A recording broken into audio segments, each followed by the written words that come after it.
Anda menyaksikan Viral News bersama saya Siska Mawaski. Dewan Keamanan PBB resmi mendukung resolusi kejahatan senjata di Gaza yang diajukan oleh Amerika Serikat pada Senin 10 Juni. Namun dalam kesempatan ini, Rusia menjadi salah satunya negara yang abstain, sedangkan sebanyak 14 negara menyatakan setuju dengan proposal tersebut. Alasan Rusia abstain lantaran menilai parameter dalam perjanjian tersebut tidak jelas. Sebagaimana diketahui, Presiden Amerika Serikat Joe Biden menyerukan 3 fase gencatan senjata di Gaza yang diawali gencatan senjata sementara selama 6 minggu.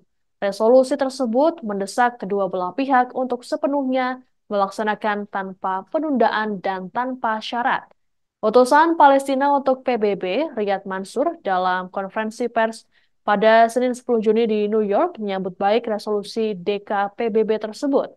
Mansur juga menyampaikan terima kasih pada Al Jazeera atas masukannya terhadap resolusi tersebut yang bertujuan mendekatkan pada hak-hak nasional rakyat Palestina.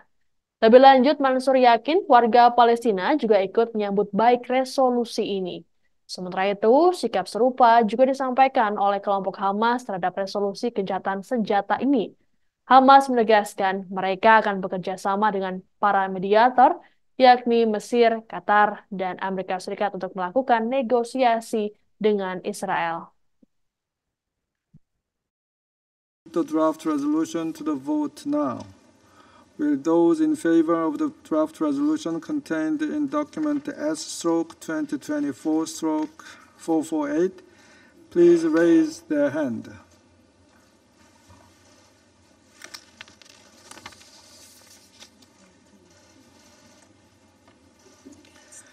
Those against? Abstentions?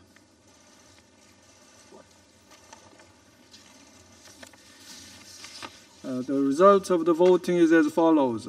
14 votes in favor, 0 votes against, 1 abstention. Resolution. Thank you very much for being with us.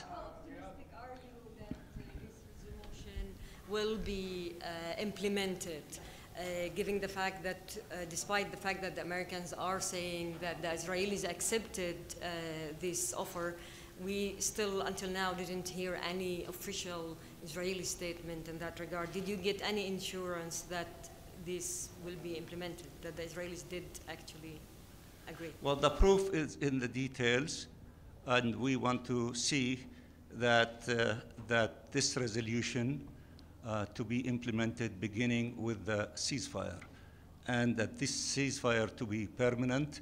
We do not want to see the continuation of the fighting. We lost tremendous amount of people, and we want to see the end of this onslaught against our people.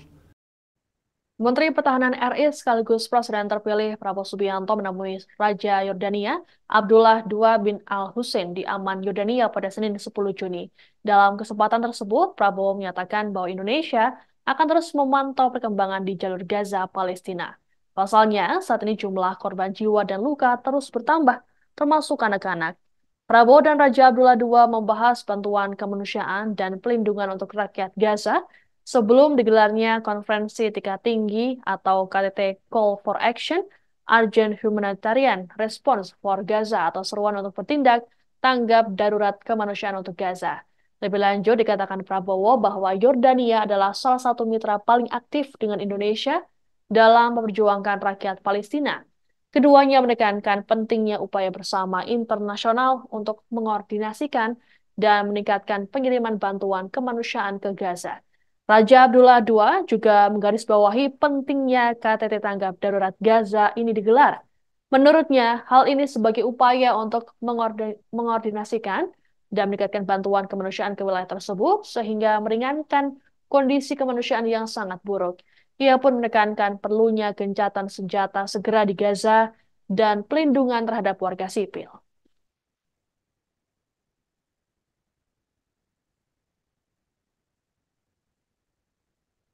Penyamaran tentara Israel menggunakan truk bantuan di kamp pengungsi Nusairat Gaza Tengah pada Sabtu 8 Juni lalu memicu kecaman.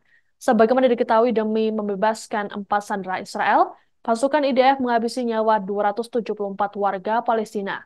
Selain itu, operasi pembebasan sandera ini juga melukai 698 warga yang mengungsi di tempat tersebut. Masyarakat Bulan Sabit Merah Palestina atau PRSC mengatakan ada bahaya penggunaan kendaraan tersebut terhadap tim bantuan. Juru bicara PRSCS, Nabal Farsak, mengatakan insiden ini menimbulkan kecurigaan di masa depan terhadap pengiriman bantuan.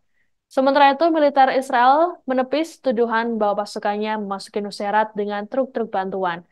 Diberitakan sebelumnya, 4 sandera yang ditawan Hamas sejak 7 Oktober 2023, yakni Al-Mokmir Jan, Noah Argamani, Andrei Kozlov, dan Shlomi Ziv, dibebaskan dalam operasi militer Israel di kamp pengungsi Nusairat. Dalam serangan darat besar-besaran itu, IDF lebih dulu menargetkan sekolah dan gedung pemerintahan yang kemudian menewaskan wali kota Nusairat, Iyad al-Mughari. Israel berdalih serangan ini membunuh pejuang Hamas yang bersembunyi di dalamnya. Kementerian Kesehatan di Gaza mencatat ada 274 warga yang tewas dalam insiden ini.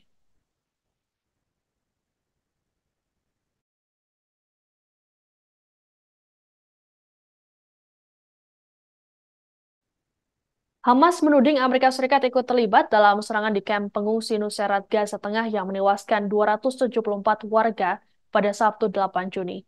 Kepala Biro Politik Gerakan Hamas Ismail Haniyeh mengatakan, operasi pembebasan sandera Israel tersebut untuk memblokir kesepakatan gencatan senjata. Hamas juga mengklaim operasi militer Israel di Nusairat justru menewaskan 3 sandera lainnya yang satu diantaranya adalah warga Amerika Serikat. Meski begitu, nama-nama para sandera tersebut tidak dirilis oleh Hamas. Mereka hanya menunjukkan 3 mayat tak dikenal dengan menyensor bagian wajah. Brigadir Al-Qassam menegaskan mereka tak akan membebaskan para sandera kecuali tahanan Palestina dibebaskan. Juru bicara Brigadir Al-Qassam Abu Ubaidah memperingatkan operasi militer ini bisa menimbulkan bahaya besar bagi tawanan Israel dan berdampak negatif pada kondisi dan kehidupan mereka. Adapun operasi pembebasan sandera tersebut menuai kecaman karena dilakukan menggunakan truk bantuan. Dalam operasi tersebut, Israel membebaskan 4 sandera yang ditawan sejak 7 Oktober 2023 lalu.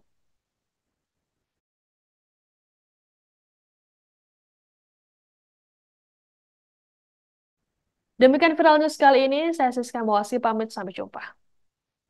Download Tribun X sekarang, menghadirkan lokal menjadi Indonesia.